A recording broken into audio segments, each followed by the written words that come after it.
speaks of 4 wives and says, because if you are afraid, in the beginning it says, if you are afraid that you will not be able to dispense justice to the orphans, you are permitted to marry once, twice, thrice, 4. Finished. In the end it says, and now if you are afraid that you will not be able to dispense justice among the 4 wives, then wahidatan, then you are permitted only to marry once. So how many men are there who can be just to even 2 wives? Knowing these examples, you can count them on fingertips. Or maybe on 1 finger perhaps, if your knowledge is concerned. And that also would be debatable. Because most of the cases which go to Qaza tell us that most people are incapable of dispensing justice. Fairly treating 1 wife and also the other one equally. Even 1 wife is not fairly treated. That's the question, main problem. You see? So to misunderstand this verse is to misunderstand Islam and the system of permission and things.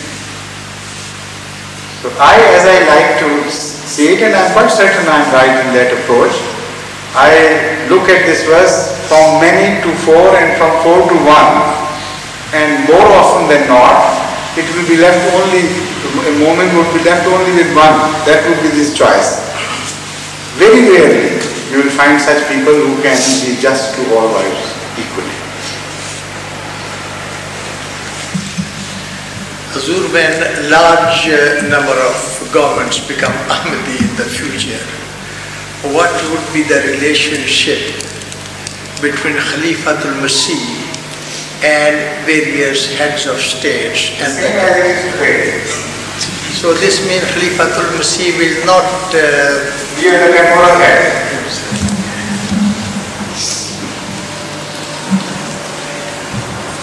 What will the government say to Khalifatul Masih unless it be a Pakistani government? So he's performing his duties better off, not being involved in the statecraft.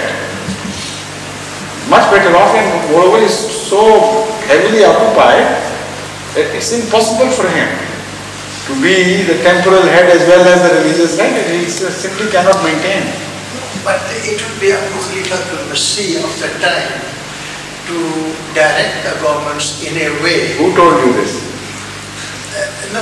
This is your wish. No, sir. That peace and order is maintained. No, the people of every state, every Muslim state would be so loyal and devoted to Khalifatul Masih that no head of state would dare go wrong in Islamic values. That is the issue. Yeah.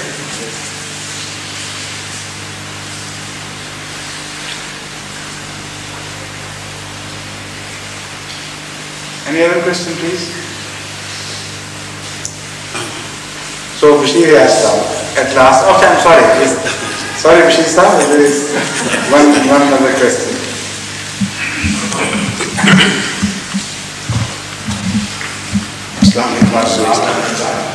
Is this the phenomenon of telepathy in psychology?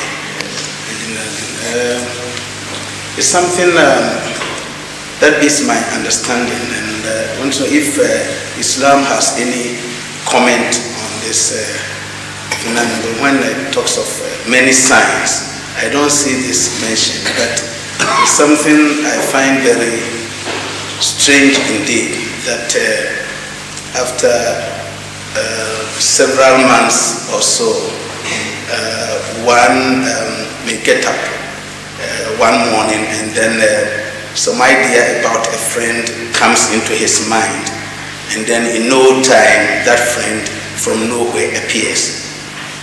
And so whether the human soul is related to that or the human mind, it's something.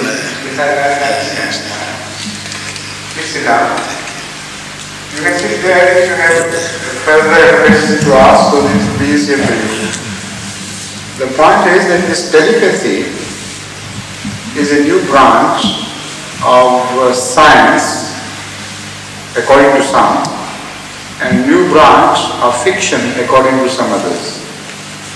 The scientists, the true scientists, except for some exceptions, have not accepted telepathy, or in fact it is called PSP. No, ESP, I know. Extrasensory perception. ESP.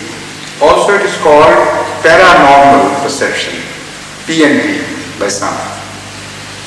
So, whatever this is, when you say extrasensory and paranormal, immediately the scientists say that it is no longer a branch of science.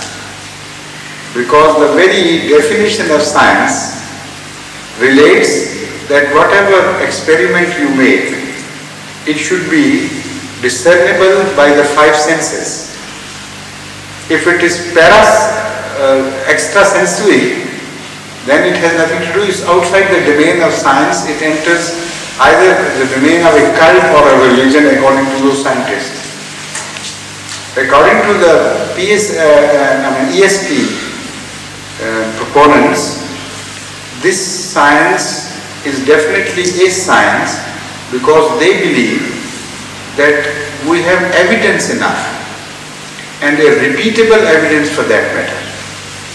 So they pay stress to that part of the scientific, the definition of science, which speaks that if human beings are capable of repeating the experiment of some other human being in other circumstances, in other countries, then that subject which can be experimented upon could be a fit object for scientific study.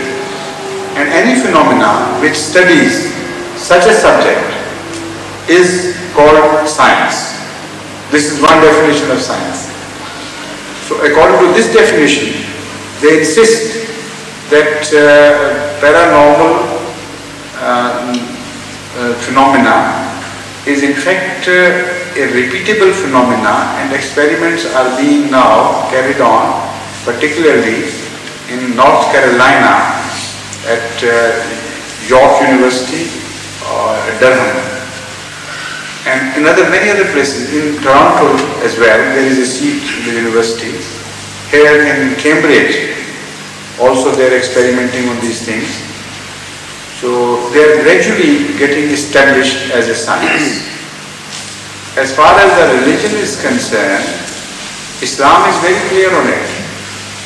Islam positively believes that man has been provided with some machinery to receive messages, not through the normal waves of radiation, but through some other means in which the message could be conveyed selectively to a person who has been activated before that message is given, sent to him. Now this activation of what? Unless mind is provided with some machinery by Allah, which could be a recipient of such messages, directly without the aid of radiation, then there could not be any ilham whatsoever, could not be any vision. Vision, according to Islam, is a two-sided affair. The religious term vision applies to not a subjective experience, but an experience which has another end too, a sender end and a receiving end. Telepathy also speaks of both a sender's end and a receiver's end.